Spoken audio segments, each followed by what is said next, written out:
Good evening, fellow patrons. In today's video, I will be breaking down the strategy I used to reach round 100 on Astra Malorum. Everyone who plays this map knows how big of a nuisance Oscar is, especially once you pass round 50, and he becomes hell-bent on making your gameplay experience miserable. I found a way to deal with Oscar in a way that mitigates the annoyance of his presence and allows you to kill him in an efficient way. And no, I'm not referring to the trapping method. The trapping method, for those who do not know what it is I guess a workaround to dealing with him altogether. I believe this method still works, but I am not 100% certain. This gameplay is from back in February, and I have not touched this map since this match. I just never got around to finalizing the video. If you leave the doors you see on screen here closed, there is a chance Oscar will spawn in the abyssal rim area of the map and will essentially be here trapped indefinitely. This method seems like it would be pretty easy to do, but it takes a significant amount of Oscar respawns to actually get him to spawn in the abyssal rim area. And if you are able to trap him in this area of the map, it can still be ruined by save quitting your game or picking up several nuke power-ups. In the match where I reached round 100 and went on to secure a massive dub against Hardcore Caltheris, I wasn't able to successfully trap him until round 90. I will cover how to deal with Oscar post round 50 here in a moment, but I want to cover the strategy for the first 50 rounds first. Every round of this entire strategy will take place in the Speed Cola room. At the start of the round, you need to train the zombies until they are done spawning in. There's numerous spawns where zombies will be bearing down on you from all directions, so your movement speed needs to be extremely fast. Looking back at this gameplay, I think an SMG would be a phenomenal choice to have as your primary weapon due to the fact range is not a factor in this room. They are also the fastest weapon class in terms of movement speed, including melee weapons. This build of the RK9 is what I would recommend loading in with. The headshot damage is phenomenal and the movement speed is significantly higher than the knives. I have each of their handling stats on screen now. This would be a great weapon to have equipped when you are training or hoarding zombies.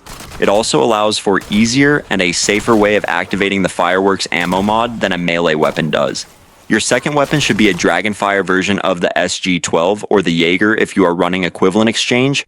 The regular ray gun is also a solid choice. The Dragonfire is a very effective way of shooting Oscar saucers down. Just FYI, the saucers' elemental weakness are to brain rot. Once you have them grouped together, you can either activate an ammo mod such as fireworks or deploy a Casimir. With the free throw major augment from Mule Kick, you have a lot at your disposal. The BOGO minor augment and the max ammo you get from the dog rounds every 4 rounds makes this heavy use of Casimir surprisingly sustainable. The first 50 rounds are a joke when using this strategy. In the round you see on screen, I only had to use 1 Casimir because an insta-kill dropped. If you are smart with your salvage, you can get by with throwing 2 per round. Just remember to purchase them if you have only 1 left, so that way you get 2 for the price of 1.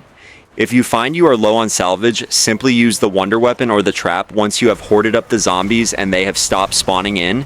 At the time of this recording, the SG-12 had not been released, so you could easily bulldoze your way through the lower rounds with decoys, and this gun as well.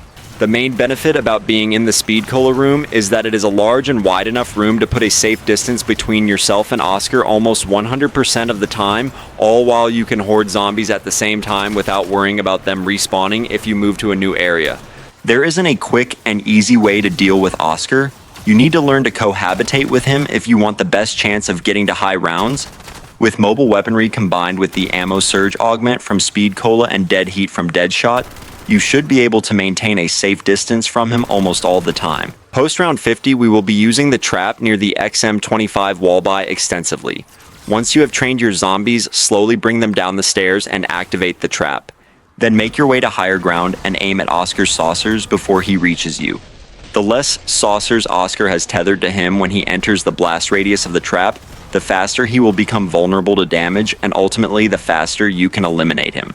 So when you deploy a Casimir, this is your opportunity to eliminate as many as you can.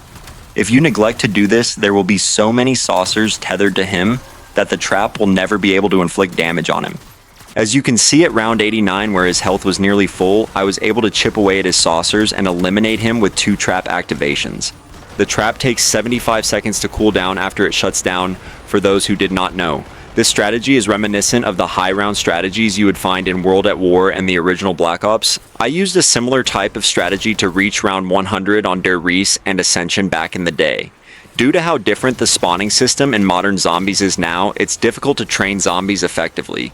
This is a rare strategy where you can do just that. It's much less chaotic than camping or constantly shooting your weapon. Like I mentioned earlier, I was able to trap Oscar at round 90. I'm not sure if this is still possible, but if you manage to trap him, I would just continue the same strategy. I was able to go from 90 to 99 in 23 minutes with Rampage Inducer activated. It's a breeze. This is still definitely the hardest map to reach round 100 on, but I still think this is the safest and least stressful way to reach that milestone. Let me know if y'all have any questions. I will be making a round 100 guide on Ashwood Survival next, so please subscribe to the channel so you don't miss it. JJet out.